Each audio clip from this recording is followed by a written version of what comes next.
पाकिस्तान में क्या सचमुच में रात भर भारी बवाल रहा है और बलूचों के आगे मुनीर सेना ने घुटने टेक दिए हैं। माच शहर पर कब्जे का दावा हो रहा है। पाकिस्तान के अंदर आखिरकार क्या हुआ है वो भी तब जब ईरान के विदेश मंत्री पाकिस्तान पहुंचे हैं। जियोपॉलिटिक्स में इस वक्त बहुत कुछ चल रहा है, जानने को आपको बहुत कुछ मिलेगा। आइए जानते हैं इन खबरों को विस्तार से। पाकिस्तान के आर्मी चीफ जनरल सैयद असीम मुनीर और ईरान के विदेश मंत्री हुसैन आमिर अब्दुल्लाहियन की मुलाकात हुई है। पाकिस्तान दौरे पर पहुंचे ईरानी विदेश मंत्री ने रावलपिंडी में पाक सेना प्रमुख के साथ बैठक की। बैठक के बाद बताया गया कि दोनों ने ही माना कि आतंकवाद पाकिस्तान और ईरान के लिए साझा खतरा है। ऐसे में इस खतरे से लड़ने के लिए एक दूसरे के साथ मिलकर बेहतर समन्वय, खुफिया जानकारी साझा करने पर जोर दिया गया। साथ ही पाकिस्तान और ईरान को जोड़ने वाले ऐतिहासिक, धार्मिक और सांस्कृतिक संबंधों को भी दोनों पक्षों ने मजबूत करने और एक दूसरे की चिंताओं के बारे में ज्यादा संवेदनशील होने पर जोर दिया। पाक सेना की ओर से जारी बयान में कहा गया कि असीम मुनीर ने एक दूसरे की संप्रभुता और क्षेत्रीय अखंडता का सम्मान करने पर बैठक में जोर दिया है। साथ ही सुरक्षा चिंताओं को दूर करने के लिए निरंतर जुड़ाव और उपलब्ध संचार चैनलों के उपयोग की आवश्यकता बताई है। दोनों पक्ष आम खतरों के खिलाफ प्रतिक्रिया के समन्वय और दक्षता में सुधार के लिए एक दूसरे के देश में सैन्य संपर्क अधिकारियों की तैनाती के तंत्र को जल्द से जल्द चालू करने पर सहमत हो गए हैं। साथ ही दोनों पक्षों ने निकटता से जुड़े रहने और किसी भी दोनों देशों के बीच दरार पैदा करने की अनुमति नहीं देने का संकल्प लिया है। ईरानी विदेश मंत्री के इस्लामाबाद में उच्च स्तरीय बैठकों के बीच पाकिस्तान के प्रधानमंत्री कार्यालय ने कहा है कि पाकिस्तान और ईरान ने सोमवार को संबंधों को मजबूत करने और सहयोग के माध्यम से आम चुनौतियों का समाधान करने का संकल्प लिया है। दोनों देशों ने ये माना कि एक दूसरे से हित जुड़े हुए हैं, शांति के साथ ही प्रगति के रास्ते पर बढ़ा जा सकता है। ईरानी विदेश मंत्री हुसैन आमिर अब्दुल्लाहियन की यात्रा दोनों देशों के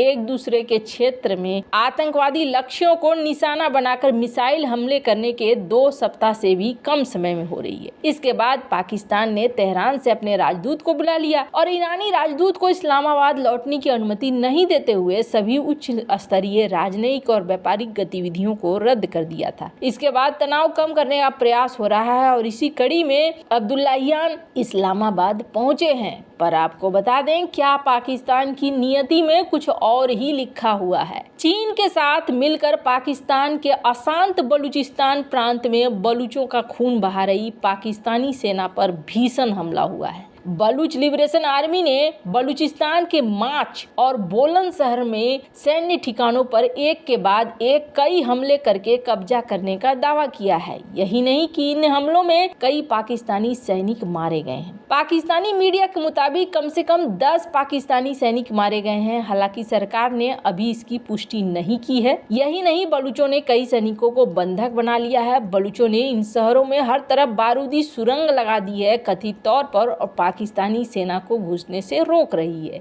बीएलए ने एक बयान जारी करके कहा है कि उसने बलूचिस्तान के माच और बोलन इलाके में ऑपरेशन दाराए बोलन शुरू किया है। इस हथियारबंद अभियान में बीएलए की खास unit, Majid brigade, special squad, फतह स्क्वाड, खुफिया विंग शामिल है। बीएलए के प्रवक्ता ने इस अभियान का ऐलान करते हुए लोगों से घरों में रहने, हाईवे से दूर रहने के लिए कहा है। बताया जा रहा है कि माच शहर में पहले जोरदार धमाका हुआ और इसके बाद जमकर गोलीबारी शुरू हो गई। इस अभियान में माच शहर की जेल और सरकारी इमारतों को बेहद नुकसान पहुंचाया गया है। बीएलए के सैनिकों ने कई रेलवे स्टेशन को भी अपने नियंत्रण में ले लिया है, जिसमें वहां के सैन्य कमांडेंट का कार्यालय, जेल कॉलोनी ये शामिल है। वहीं पाकिस्तानी सरकार ने माना है कि सोमवार रात को 3 बड़े हमले बलूचों की ओर से किए गए हैं, जिसमें रॉकेट, घातक हथियारों का इस्तेमाल किया गया है। हालांकि उन्होंने इन हमलों को विफल करने का दावा किया है। बताया जा रहा है कि पिछले कई घंटों से बलूच विद्रोहियों और पाकिस्तानी सेना के बीच भीषण लड़ाई है। इसमें लड़ाकू हेलीकॉप्टर के इस्तेमाल का भी दावा किया जा रहा है। इस बीच बलूचों ने ऐलान किया है कि बोलान शहर का हर रास्ते पर बम लगाया गया है और लोगों से इससे दूर रहने को कहा है। वहीं पाकिस्तानी सरकार ने भी सभी हमलों को विफल करने का दावा किया है। उसने ये भी कहा है कि रेलवे स्टेशनों और अन्य सरकारी इमारतों पर भीषण हमले हुए हैं, लेकिन कब्जा नहीं हुआ है। बलूचों ने वीडियो जारी करके कहा है कि उसने कई सैनिकों को अपने कब्जे में ले लिया है। पाकिस्तानी सेना ने कहा है कि पास के पहाड़ों में कम से कम 15 रॉकेट दागे गए हैं। इसके बाद बलूचों ने